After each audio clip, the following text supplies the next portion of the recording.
वो भोली भाली नारी ठेले पर जाती है, क्या खरीदती है? एक मूर्ति। लेकिन जब वही गणेश जी को खरीद के लाते हैं और बिना कोई पंडित जी की जरूरत नहीं पड़ती, सीधे स्थापना। क्या बात है! रामचरितमानस, ये चौपाई पढ़ लेना आप। रामचरितमानस उत्तरकांड 121वां दोहा, सारी चौपाई पढ़ो। पर 9, 10, 7 सब चौपाइयां गजब की है। पर सब कर मत खगनायक एहा, करिए राम पद पंकज नेहा। कोई उनको मंत्र नहीं आता, कोई उनको पूजा नहीं आती। गणेश जी को लाते हैं, पटिए पर बिठाते हैं, लड्डू का भोग लगाते हैं। जो गणेश जी वो 50 रुपए का लेकर आई थी, 20 रुपए का लेकर आई थी, जैसे ही मंदिर में बिठाती है वो करोड़ों के बन जाते हैं। और 11 दिनों तक आपकी श्रद्धा से हम प्रार्थना करते हैं कि गणेश जी महाराज, हमारे हाथ तो छोटे हैं, हमारा शरीर छोटा है, हमारी बुद्धि छोटी है, आप विराट हैं, हमारी प्रार्थना को सुनिए और विराट रूप त्याग करके मिट्टी की मूर्ति में आकर विराजमान हो जाइए। और वो प्रभु आकर विराजमान हो जाते हैं, संकट हर ले जाते हैं और सिद्धि दे जाते हैं। प्रेम। पर कौन से गणेश जी? मिट्टी वाले, गाय के गोबर वाले। इस बार बनाओगे ना, खुद बनाना गणेश अपना, अपनी पूजा, अपना गणेश। वो मिट्टी से अगर जो बनाते हैं लोग, उनसे लेकर आइए, कुंभकार लोगों से लाइए, कोई दिक्कत नहीं। लेकिन ये जो आजकल देख रहे ना, प्लास्टर से बनता है गणेश जी, तो नदी में वो फिर घुलता नहीं है, वो साल साल तक रखा रहता है, वैसा ही खंडित हो जाता है, बड़ा दिक्कत होती है। एक बार जो कुंभकार लोग हमारे लिए मिट्टी से देवताओं का निर्माण करते हैं, उनके सम्मान में जोरदार ताली बजाइए। सबकी अपनी भूमिका है। अगर कुंभकार लोगों के घर से दीपक नहीं आएगा तो देवता प्रसन्न नहीं होंगे।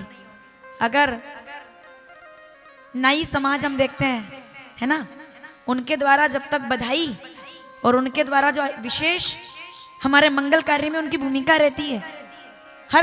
हर समाज, कोई भी समाज देख लो आप, कोई भी समाज लकड़ी का काम करने वाले हैं तो वो अपनी तरफ से हमारे लिए पूजा का पटिया बनाकर भेजते हैं। कितना व्यापक है सनातन, सबको मौका दिया है, सबको मौका दिया है काम करने का। ये लोग बात करते हैं वर्ण व्यवस्था, ये वो जाति, मत पढ़ो इस चक्कर में। ईश्वर सबका है और ईश्वर सबके हैं। मैं पहले भी कह चुकी हूँ, कोई किसी के बिना काम नहीं चलेगा। हम ब्राह्मण हम सोच लें कि हम ही मिट्टी से दीपक बना लें, हम ही लकड़ी का भी काम कर लें, हम ही बुलावा भी दे के आ जाएं, हम ही सब कर लेंगे क्या? नहीं, सबकी अपनी अपनी जगह है, सबका अपना अपना महत्व है, सब अपना अपना काम करते हैं। तो इस बार कुंभकारों से मेरा निवेदन है, व्यवस्थित वे तो हमेशा ही बनाते हैं, लेकिन अपने कुंभकार लोग भी एक संकल्प करें कि हम मिट्टी के अलावा केमिकल से युक्त गणेश का निर्माण नहीं करेंगे।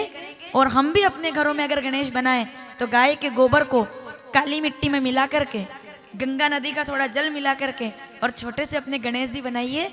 और अगर आप अपने हाथ से गणेश जी बनाते हैं तो उसका फोटो जरूर आप वर्षामृत सेवा संस्थान को भेजिएगा। जो लोग अपने हाथ से गणेश बनाएंगे, यूट्यूब पर भी देख रहे हैं, अपने हाथ से जो गणेश जी बना करके फोटो भेजेंगे, उनके लिए विशेष प्रसाद और आशीर्वाद और उनका नाम काशी में संस्कार चैनल या आस्था चैनल के माध्यम से लाइव प्रसारण में बोला जाएगा। कितने लोग करने के लिए तैयार है? जरा दोनों हाथ उठा, जय गणेश। ताकि जब प्रवाहित करें तो नदी में प्रवाहित करें और घुल जाए, जिसको बोलते हैं हम लोग प्रकृति की सुरक्षा। ये शिव पुराण सिखाती है। तो आइए प्रवेश करें। धन्य है ये धरा भारत की, सनातन जैसा विराट उत्सव मनाने का अवसर हमको यदा कदा मिलता रहता है। चाहे कोई भी हो, हर पंथ में कोई ना कोई सम्मान सिखाया गया है। लेकिन जब विधर्मी बढ़ रहे थे तब केरल, वापिस आती हूँ मैं जहाँ से हम शुरू हुई थे, ठीक है, केरल से एक ब्राह्मण 8 वर्ष की आयु में ज्ञान परिपक्व होकर के धाम की यात्रा के लिए निकले। उन्होंने खोज करके 4 धाम का निर्माण किया और तत्वबोध हमें प्रदान किया। 40-41 श्लोक में पूरी जिंदगी हमारे सामने रख दी। तत्वबोध गजब। वासुदेवेंद्र योगेंद्र साक्षात परमात्मा का ध्यान करके ऐसा अद्भुत ज्ञान ईश्वर का जिससे जीवन जागृत हो जाए।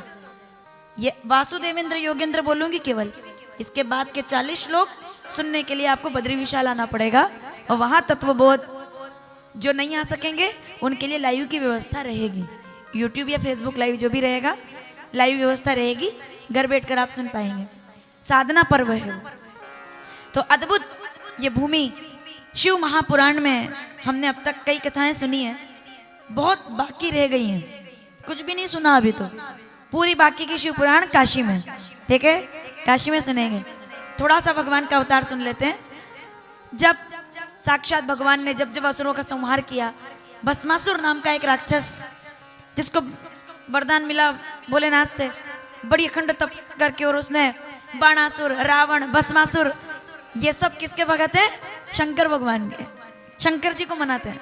भस्मासुर जब तप करता है तो भस्मासुर से कहा भोलेनाथ ने, जो वरदान चाहिए मांग लो।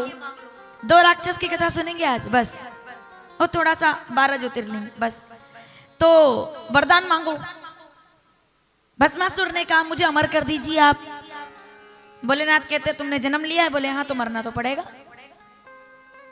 तो बोले फिर एक काम करो, कोई मेरा वध ना कर पाए, कोई मेरे सामने ना आ पाए, इसके लिए जिसके सिर पर मैं हाथ रख दूं वो वहीं भस्म हो जाए, भस्म कर दो उसको आप। शंकर जी कहते इसमें क्या बड़ी बात है, तथास्तु, मांग लो जो चाहिए। ठीक है, चला गया भस्मासुर वरदान लेके।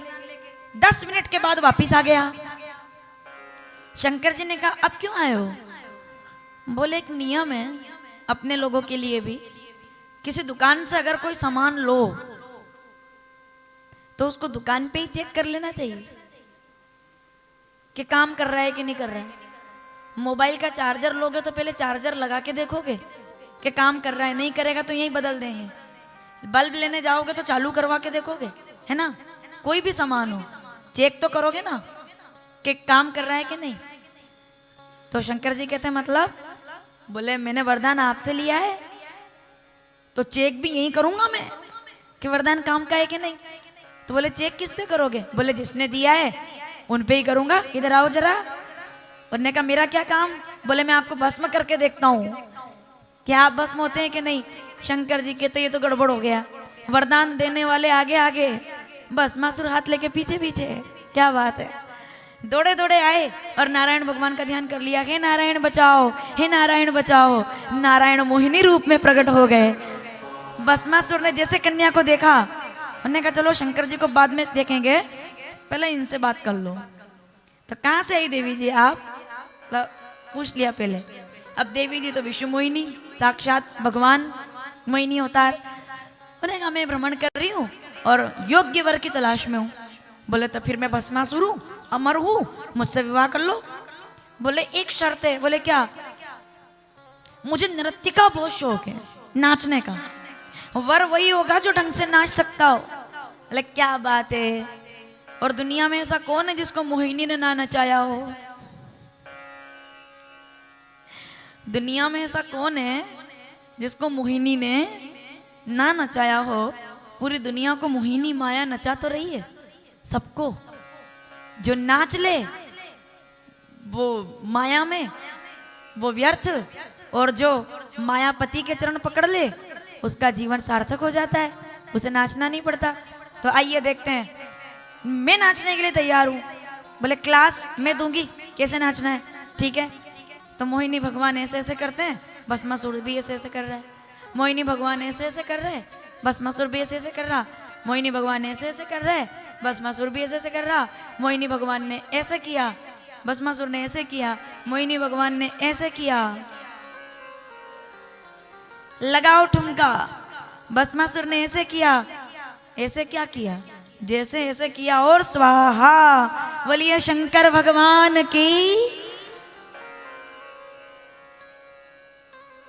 ये तो केवल मैं आपको कहानी सुनाई हूं आज, कथा। सार तो इसका आगे सुनेंगे। इंसान को भस्म करने वाली उसकी खुद की प्रवृत्ति होती है। कोई आपका बाल विवाह का नहीं कर सकता है। आपसे बड़ा आपका कोई दोस्त नहीं है और आपसे बड़ा आपका कोई दुश्मन नहीं है, ये याद रखिएगा। कोई भस्म नहीं करता है किसी को। क्या बात है, खाली ऊपर ऊपर से कथा मत सुनना, हमेशा कथा का डिटेल देखो, आपकी क्या कथा है। क्या मैं बिना प्रमाण के थोड़ी बोल रही हूं मैं। रामचरितमानस, ओहो, आप रामायण पढ़ेंगे हर सवाल का जवाब मिलेगा आपको। रामचरितमानस, किष्किंधा कांड, 22वां दोहा, 3री चौपाई।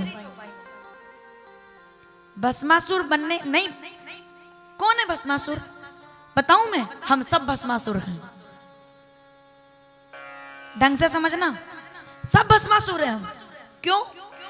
जिस किसी एक गलती से हम अपना जीवन खराब कर लें तो हमसे बड़ा कोई भस्मासुर नहीं है।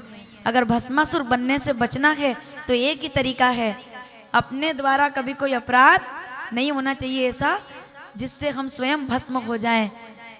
अगर स्वयं गलती करेंगे, पाप करेंगे तो भस्मासुर हो जाएंगे, और अगर अपराध जीवन में नहीं हुए और ईश्वर के पैर पकड़ लिए तो याद रखिएगा वही भोलेनाथ कल्याण करने वाले भी हैं। अपने भस्मासुर स्वयं ना बने। अब आप कहोगे कि कैसे? कर्म से ही तो दुनिया चलती है, सब कर्म से ही तो सब चलता है। सोई पावन सोई सुभग शरीरा, जो तन पाई भजई रघुवीरा, सोई गुणज्ञ सोई बड़ भागी, किष्किंधा कांड। जे रघुवीर चरण अनुरागी, कौन बचेगा? जो राम जी के चरण में चला जाएगा।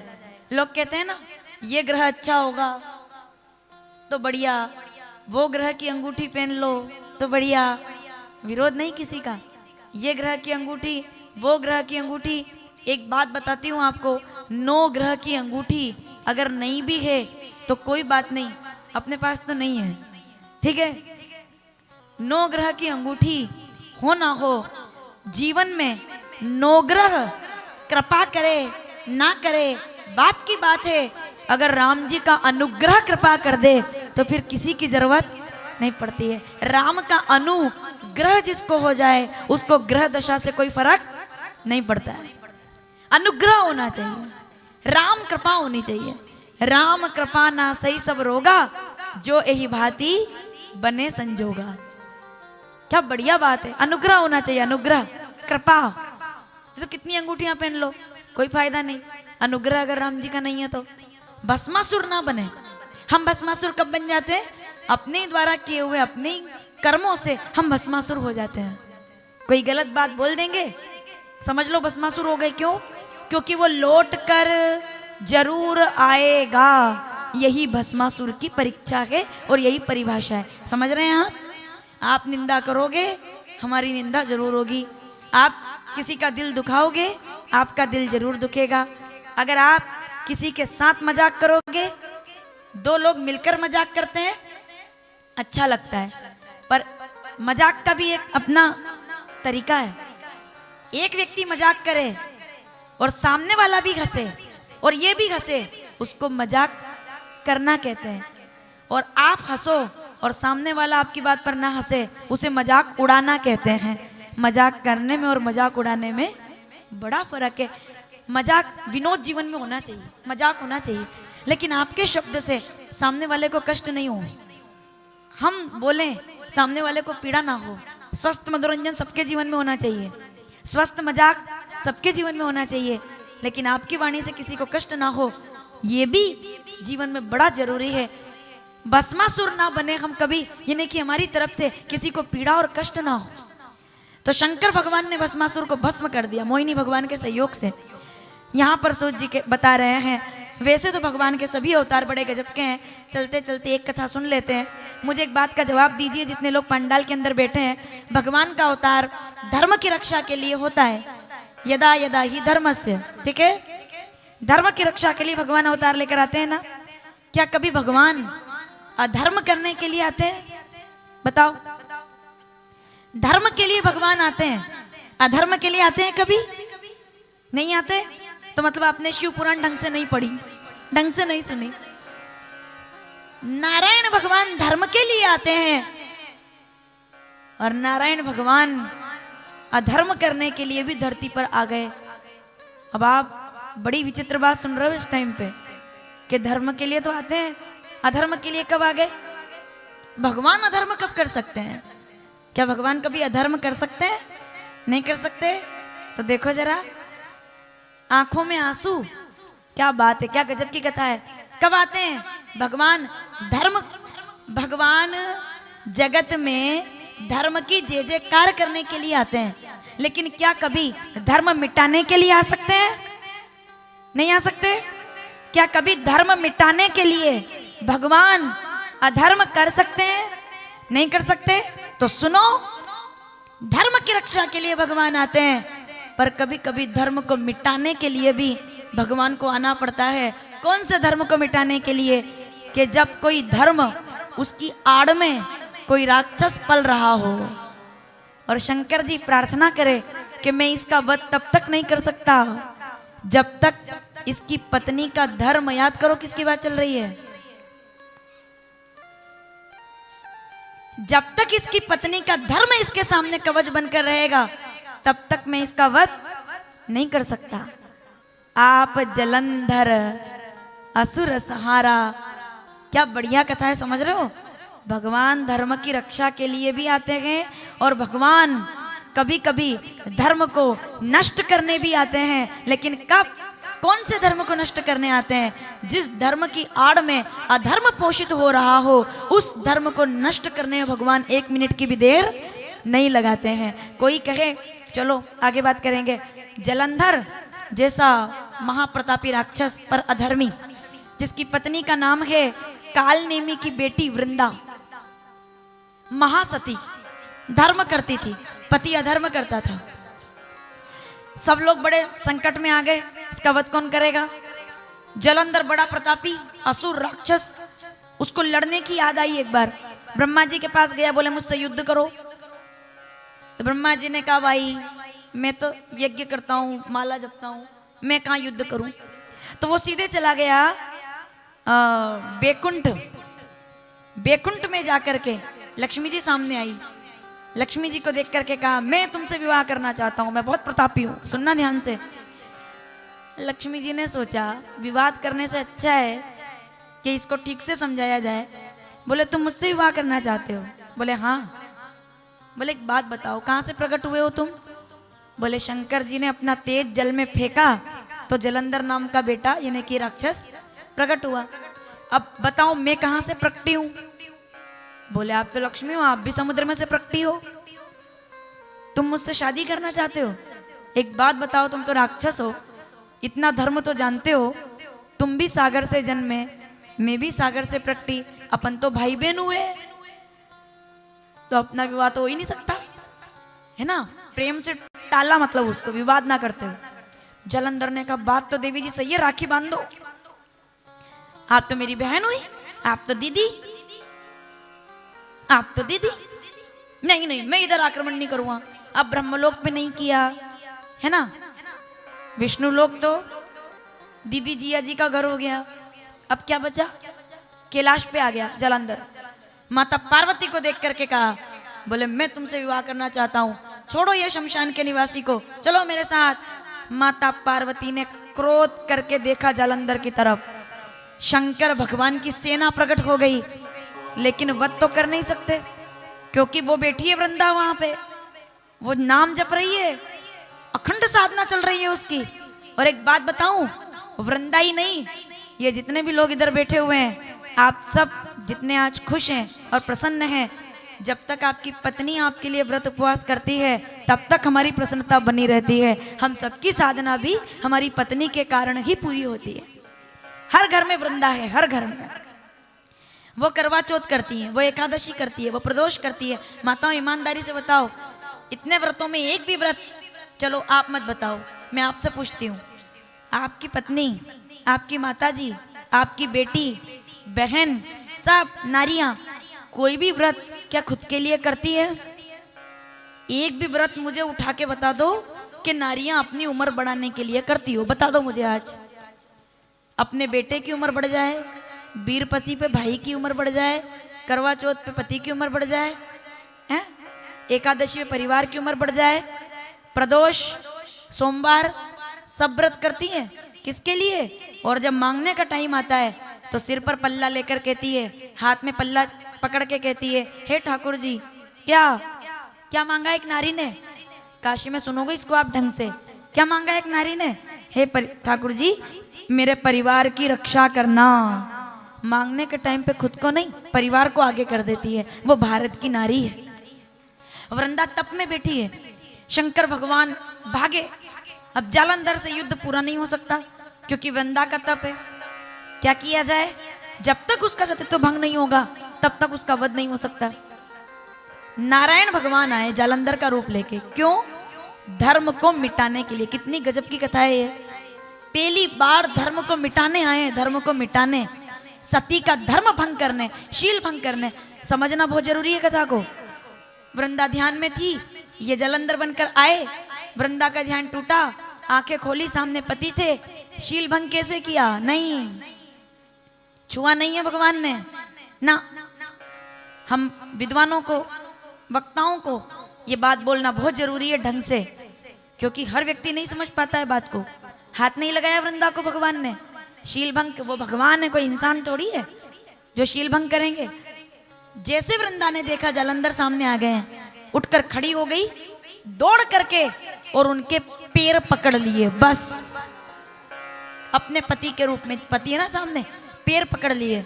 जैसे ही पैर पकड़ा और इधर शंकर भगवान का शस्त्र चला और जालंधर की गर्दन कट के अलग हो गई। भोलेनाथ की हर हर। पति सामने और गर्दन पड़ी हुई है। कौन हो तुम जो यहां मेरे पति के रूप में हो? शील भंग कैसे हुआ? केवल चरण छूने से। पतिव्रता नारी को कभी भी रामायण उठा के देख लो, शिव पुराण उठा के देख लो, भागवत उठा के देख लो, पतिव्रता नारी को कभी भी पति के अलावा किसी पराये पुरुष के चरणों को छूना नहीं चाहिए, क्योंकि इससे पतिव्रति भंग हो जाता है। ऐसे कर सकते हैं, भले ही पूरे ऐसे कर सकते हैं खूब, लेकिन पैरों को प्रणाम नहीं करना चाहिए। पराये पुरुष को छुआ नहीं जाता है। पतिव्रता नारी चरण कभी स्पर्श नहीं करने चाहिए ना, भावुकता में भी नहीं। उससे क्या होता है देखो, जैसे ही चरण छुए सतीत्व भंग हो गया। बस इतना।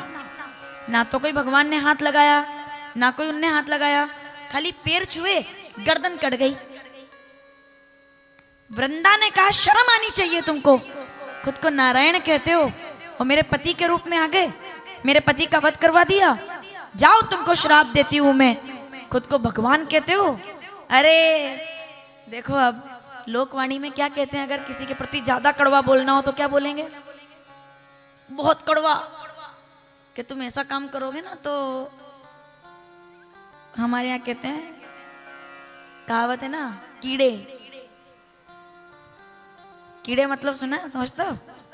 कहां से शुरुआत हुई है इसकी? कोई बहुत ज्यादा दुखी हो जाए, बोले कीड़े पड़ेंगे। क्या बोलते हैं? कीड़े पड़ेंगे। इंसान पे नहीं हुआ है पहले ये लागू, पहले भगवान पे हुआ है। वृंदा कहती ऐसा काम किया तुमने, जाओ पहले तो तुम पत्थर बन जाओ, क्योंकि तुम्हारे पास दिल नहीं है, हार्टलेस हो तुम, दिल नहीं है तुम्हारे पास। सतीत्व भंग कर दिया और अब तुम्हें भी कीड़े ही पड़ेंगे। क्यों? तुम गंडकी नदी का पत्थर बनोगे और वहां कीड़ा तुम्हें काटेगा, यानी कि उस पत्थर में भी कीड़ा निवास करेगा। बोलिए शालाग्राम भगवान की। पूरी सुन लेना ये बात, उसके बाद में बहुत जल्दी कथा पूरी करी 5 मिनट में। भगवान ने कहा ठीक है देवी जी, श्राप स्वीकार है। वृंदा कहती एक बात बताओ, आपको शर्म नहीं आई, लज्जा नहीं आई? एक पत्नी का सतीत्व भंग कर दिया। भगवान कहते हैं वृंदा एक बात सुनना, धर्म को नष्ट करने में पाप लगता है, लेकिन जो धर्म की आड़ में अधर्म को बढ़ावा दे रहा हो, ऐसे धर्म को नष्ट करने में कोई पाप नहीं लगता है। तुम्हारे धर्म की आड़ में तुम्हारा पति ये सब कर रहा था, क्या तुम्हें ये शोभा देता है? तुम्हारे पति तुम्हारे कारण पोषित हो रहे थे, संतों को दुखी कर रहे थे, ब्राह्मणों पर अत्याचार कर रहे थे, क्या ये सही था? इतना सुना तो वृंदा की आंखों में आंसू आ गए। बोले बात तो इनकी ठीक है कि इन्होंने धर्म का नाश अधर्म का नाश करने के लिए किया है, तो ये अधर्म नहीं हुआ, परम धर्म हो गया है, परोपकार हो गया है। आंखों में आंसू आ गए, और आंसू आए तो कहा कि पत्थर तो आप बनोगे, लेकिन वो पत्थर सदा सदा के लिए पूजित हो जाएगा। और ऐसा कहते हैं, एक तो बाणलिंग और एक शालाग्राम, ये दो स्वरूप में ऐसे हैं, हरि और हर, जिनको स्थापना की जरूरत नहीं पड़ती है। इनके ऊपर जो भी चीज जाएगी वो अपने आप शुद्ध हो जाएगी। कामतानाथ की परिक्रमा अगर आपने की हो कभी चित्रकूट जाके, कितने लोग गए चित्रकूट? कामतानाथ जी गए हो? शालिग्राम भगवान का दर्शन किया, उनको देखा पूरा जो विराजमान है? अगली बार जाओ तो थोड़ा पंडित जी से बोलना, दिखाएंगे वो साक्षात, मतलब पत्थर भी है, उसके अंदर कीड़ा भी है, और वो भगवान का स्वरूप भी है। शालाग्राम चित्रकूट में बोले गंडकी, और राम मंदिर में अयोध्या में जो भगवान का स्वरूप विराजमान होने वाला है, वो पत्थर भी गंडकी नदी से शालिग्राम भगवान के स्वरूप में अयोध्या के अंदर विराजमान होगा। नागचंद्रेश्वर महाकाल में तीसरी मंजिल पर शालिग्राम पत्थर से बना हुआ स्वरूप है। ये नहीं कि ये, अब मेरी बात समझो आप, शालिग्राम भगवान किसी के घर में अगर हैं तो उसका एक ही नियम है, शालिग्राम भगवान की पूजा कर सकते हैं आप, गृहस्थ भी कर सकते हैं। नियम केवल एक पालना है आपको, 1 सेकंड के लिए भी। चलो पहले कथा पूरी करती हूँ फिर बताती हूँ। शालिग्राम भगवान पत्थर के स्वरूप में गंडकी नदी में प्रकट हो गए, तुलसी को वरदान दिया। अब देखिए, वृंदा वहीं अपने तेज से भस्म हो गई। जब भस्म हो गई, उन्होंने कहा मुझे अपनी शरणागति दीजिए। जब भस्म हुई तो उस राख के ढेर में से एक पौधा प्रकट हुआ, बोलिए तुलसी मैया की। तब भगवान नारायण ने वरदान दिया कि जहाँ शालिग्राम होंगे वहीं तुलसी होगी। एक ही नियम शालिग्राम भगवान का है, 1 मिनट के लिए भी, 1 पल के लिए भी तुलसी मैया को शालिग्राम भगवान से अलग नहीं करना चाहिए। स्नान भी कराओ तो पत्ता पहले रखो, पत्ते के ऊपर स्नान कराओ, फिर पत्ते के साथ ही विराजमान कर दो। 1 पल के लिए भी दूर नहीं किया जाता है, ये नियम है शालिग्राम भगवान। तुलसी के बिना वो नहीं रहते। तो ऐसे जब तुलसी प्रकट हो गई, शालिग्राम भगवान वहां प्रकट हो गए, यहाँ जालंधर का वध हो गया, और नारायण भगवान देखो प्रबल प्रेम के पाले पड़कर प्रभु को नियम बदलते देखा। अपना मान टले टल जाए भगत का मानना, केवल